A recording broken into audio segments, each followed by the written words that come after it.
రాష్ట్రంలోకి 22,302 కోట్ల రూపాయల పెట్టుబడి రాక. రాయలసీమలో భారీగా సోలార్ విండ్ ప్రాజెక్టులు.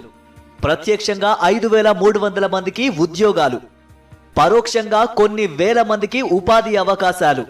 సీఎం జగన్ అధ్యక్షతన ఎస్ఐపిబి సమావేశంలో ఆమోదం. నిరంతరం ప్రజా సంక్షేమమే ధ్యేయంగా పనిచేసే సీఎం జగన్ నేతృత్వంలో వైఎస్ఆర్సీపీ ప్రభుత్వం తీసుకున్న నిర్ణయంతో రాయలసీమలో అనేక మార్పులు చోటు చేసుకోనున్నాయి. ఇంధన రంగంలో పలు ప్రాజెక్టుల ద్వారా 22,302 కోట్ల రూపాయల పెట్టుబడులకు ఎస్ఐపిబి ఆమోదం తెలిపింది.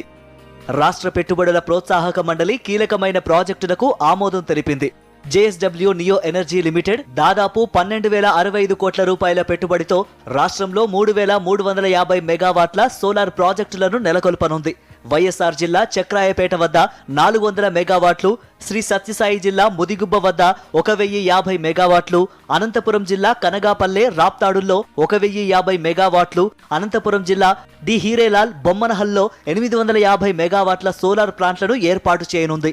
ప్లాంట్ల ఏర్పాటు ద్వారా 3,300 మందికి ప్రత్యక్షంగా ఉద్యోగాలు లభించనున్నాయి.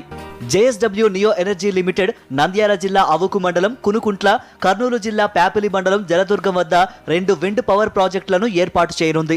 1,287 కోట్ల రూపాయల పెట్టుబడితో 171.6 మెగావాట్ల విండ్ పవర్ ప్రాజెక్టులు రావడం ద్వారా 200 మందికి ప్రత్యక్షంగా ఉద్యోగాలు రానున్నాయి. ఆక్వాగ్రీన్ ఇంజనీరింగ్ మేనేజ్మెంట్ ప్రైవేటు లిమిటెడ్ 4,000 కోట్ల రూపాయల పెట్టుబడితో శ్రీ సత్యసాయి జిల్లా తలపుల మండలం పులిగుండ్లపాలెంలో 1000 మెగావాట్ల సోలార్ ప్రాజెక్టును ఏర్పాటు చేయనుంది. ఈ ప్రాజెక్టు ద్వారా 1000 మందికి ప్రత్యక్షంగా ఉద్యోగాలు దక్కుతాయి. కర్నూలు జిల్లా ఆస్పరి వద్ద ఎక్రోన్ ఎనర్జీ ఇండియా ప్రైవేటు లిమిటెడ్ 1,350 కోట్ల రూపాయల పెట్టుబడితో 200 మెగావాట్ల విండ్ పవర్ ప్రాజెక్టును ఏర్పాటు చేయనుంది. దీని ద్వారా 200 మందికి ప్రత్యక్షంగా ఉద్యోగాలు లభిస్తాయి.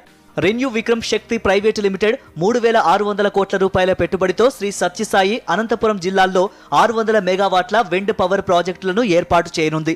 తద్వారా 600 మంది ప్రత్యక్షంగా ఉద్యోగాలు పొందనున్నారు. ఈ సమావేశంలో మంత్రులు, ఉన్నతాధికారులు పాల్గొని కీలక నిర్ణయాలు తీసుకున్నారు. ఈ ప్రాజెక్టుల రాకతో రాయలసీమ స్వరూపం మారిపోనుంది. నిరుద్యోగులకు నాణ్యమైన ఉద్యోగాలు లభించనున్నాయి.